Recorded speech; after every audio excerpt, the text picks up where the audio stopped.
İmplant düşdü. Bunun bəlli bir səbəbləri vardır.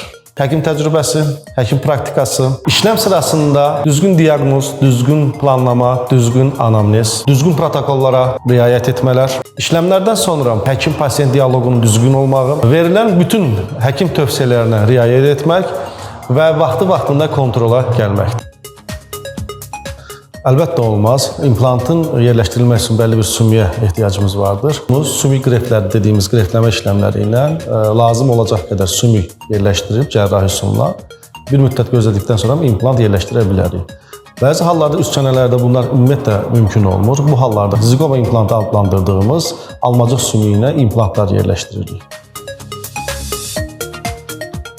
Təbii ki, implantın məqsədi 15-25 il arasında insanlara xidmət etməsidir. Əgər başlanğıcda implantda heç bir sorun yoxdursa, bir neçə ildən sonra implant fail olur və yaxud da düşürsə də, bu tamamilə baxımsızlıqdan əmələ gəlir və yaxud da ki, düzgün ortopediya olunmadığına görə.